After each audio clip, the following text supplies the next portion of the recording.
Good evening everyone मुझे Ben Singh welcome करते गोटे नुआ ब्लग्रे आज हूँ विजय दशमी आपण विजय दशमी अनेक अनेक शुभेच्छा। आज हूँ रावण पोड़ी काली रातरू आम कटक प्रबल वर्षा लगी रही लो प्रेसर जो आज देखा जाऊ रावण पोड़ी और बाण कंपिटिशन हो कि ना मुझे अभी जाए जानी सेठिकी रातिर गलापर से जना पड़ जेहेतु आज दशमी तेणुक मो मन तो घर लगुना जेहेतु आज दशहरा मुझे जाऊँगी बाहर बुलिक आसबि।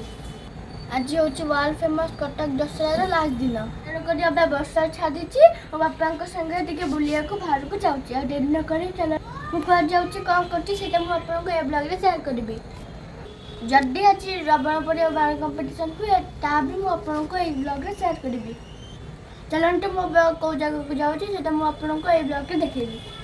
लास्ट ब्लग्रे आप सब दुर्गा दर्शन कर दे तीन टा पार्ट आसला पाखापाखि 98% आम ए वर्ष कवर कर देचु तेणुक ये चैनल टे सब्सक्राइब कर दे मत भल लगे और खुशी लगे कहीं मुझे बहुत कष्ट वीडियो शूट कर चलते डेरी न करके मुझे जाऊँगी आप देखेबी। देखो मुझे जबरारे मेला को पड़े आर गेम खेलुची हर 4 मिनिट को कॉस्ट हो 100 रुपीज एडिट मु मेला खेल देकी जीवी रावण पोड़ी देखा आग को आप देखु था वीडियो आप देखिए केमती बाण कंपिटिशन और रावण पोड़ी हो।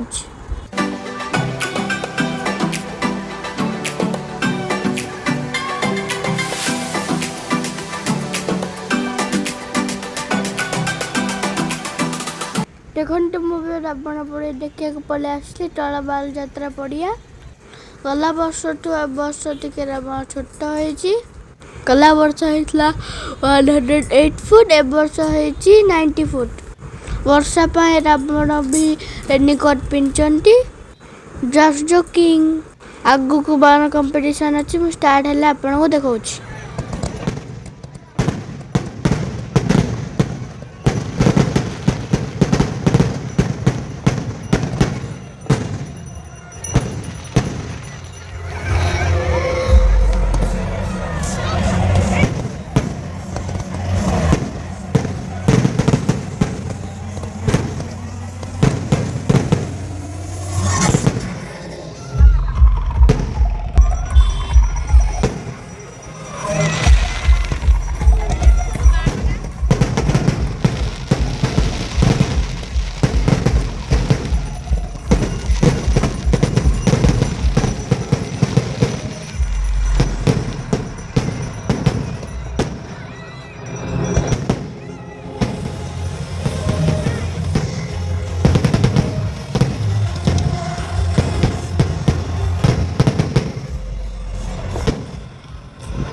संभाले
କେନ୍ଦ୍ର।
এখন তো কেটে জোরে বর্ষা আরম্ভ হয়ে গেল হঠাৎ କଲଚରାଲ ପ୍ରୋଗ୍ରାମ ବି ବନ୍ଦ ହେଇଗଲା। ଚେୟାର ଛତା ଯେଉଁମାନେ ଆଣିଥିଲେ ସବୁ ଧରିକି ଠିଆ ହେଇଗଲେଣି। ମୋତେ ଲାଗୁଛି ଏବେ ରାବଣ ପୋଡ଼ି ହେଇଯିବ କାହିଁକିନା ବର୍ଷା ଷ୍ଟାର୍ଟ ହେଇଗଲାଣି। ଚାଲନ୍ତୁ କେତେବେଳେ ରାବଣ ପୋଡ଼ି ହେଉଛି ମୁଁ ଆପଣଙ୍କୁ ଆଗକୁ ଦେଖାଉଛି।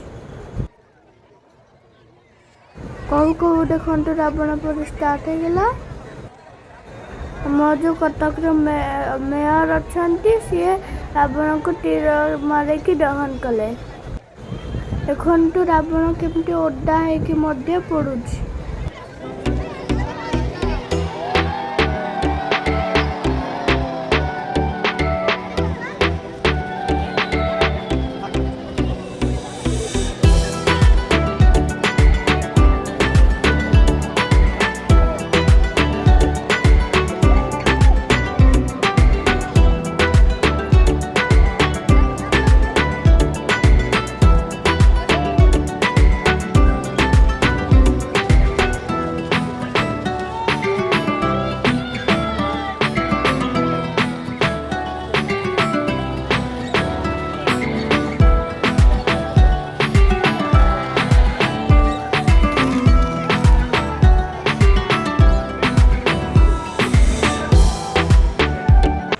ଦେଖିଲେ ତ ରାବଣ କେମିତି ପୋଡ଼ିହେଲା ବର୍ଷାରେ। ପୁଣି ବର୍ଷା ଷ୍ଟାର୍ଟ ହେଇଗଲାଣି। ଏବେ ଆମେ ଚାଲୁ ଘରକୁ। ଆଉ ବାକି କଥା ମୁଁ ଘରେ ଯାଇକି ହେବି। ସବୁଠୁ ବେକାର ହେଇଗଲା 2025ର ରାବଣ ପୋଡ଼ି। ହଉ ଠିକ୍ ଅଛି, ମୁଁ ଓଦା ହେଇଗଲାଣି। ଘରକୁ ଯାଇକି ଆପଣଙ୍କ ସାଙ୍ଗରେ କଥା ହେଉଛି।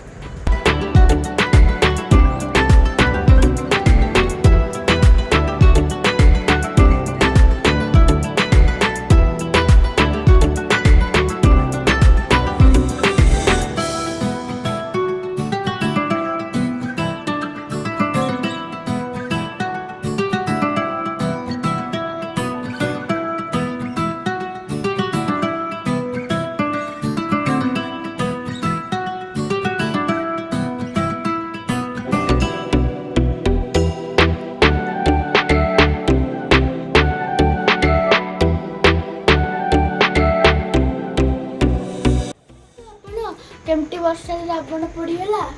ମୁଁ ଫାର୍ଷ୍ଟ ଟାଇମ୍ ଦେଖିଲି ବର୍ଷାରେ ରାବଣ ପୋଡ଼ି। ଥିଲା ଏତେ ଜୋରେ ବର୍ଷା ହେଲା ଯେ ଦେଖିଥିବ ସମସ୍ତେ ଚେୟାର ଫେୟାର ଉଠେଇକି ତାଙ୍କ ମୁଣ୍ଡ ଉପରେ ରଖିଦେଲେ। ମୁଁ ଜଲ୍ଦି ଦୌଡ଼ିକି ତମ୍ବୁ ଭିତରେ ପଶିଗଲି। ତାପରେ କଲଚରାଲ ପ୍ରୋଗ୍ରାମ ବନ୍ଦ ହେଇଗଲା ଆଉ ସାଙ୍ଗେ ସାଙ୍ଗେ ରାବଣ ପୋଡ଼ି ହେଇଗଲା। ନହେଲେ 12ଟା ରାତିରେ ରାବଣ ପୋଡ଼ି ହେଇଥାନ୍ତା। 11ଟା ବେଳେ ରାବଣ ପୋଡ଼ି ହେଇଗଲା। ଗୋଟେ ଦୃଷ୍ଟିରୁ ଭଲ ବି ହେଲା, ଶୀଘ୍ର ହେଇଗଲା। ମୁଁ ପୁରା ଓଦା ହେଇଯାଇଛି, ଆପଣମାନେ ଦେଖିପାରୁଥିବେ। ତେଣୁକରି ବ୍ଲଗ୍ଟା ଲମ୍ବା ନ କରିକି ମୁଁ ଏଠି ସାରି ଦେଉଛି। ମୁଁ ଶୀଘ୍ର ଯାଉଛି ବାଥରୁମ୍ରେ ଯାଇକି ଫ୍ରେଶ୍ ହେଇଯିବି ଆଉ ଡ୍ରେସ୍ ଚେଞ୍ଜ କରିଦେବି, କାହିଁକିନା କାଲି ଭସାଣି। ପରଦିନ ବି ଆଉ ଗୋଟେ ଭସାଣି ନୂଆ ବ୍ଲଗ୍ ଆସିଥିବ, ସେଇଟା ପାଇଁ ଆପଣ ୱେଟ୍ କରିଥିବେ। ଆମେ ଏତେ କଷ୍ଟରେ ଆପଣମାନଙ୍କ ପାଇଁ ଭିଡ଼ିଓ କରୁଛୁ। ପ୍ଲିଜ୍ ଟିକେ ହେଲେ ଭଲ ଲାଗିଥିଲେ ସବସ୍କ୍ରାଇବ୍ କରିଦେବେ। ଆଉ ଆଜି ସରିଗଲା କଟକ ୱାର୍ଲ୍ଡ ଫେମସ୍ କଟକ ଦଶହରା। ପୁଣି ଅପେକ୍ଷା ରହିବ ଆର ବର୍ଷ 2026ରେ। ଏତିକିରେ ମୁଁ ରହିଲି। ପୁଣି ଦେଖା ହେବ ଗୋଟେ ନୂଆ ବ୍ଲଗ୍ରେ। ସେଥିପାଇଁ ମୁଁ ରହିଲି ପଙ୍କୀ। ବାଏ। ପୁଣି ଦେଖା ହେବ ନୂଆ ବ୍ଲଗ୍।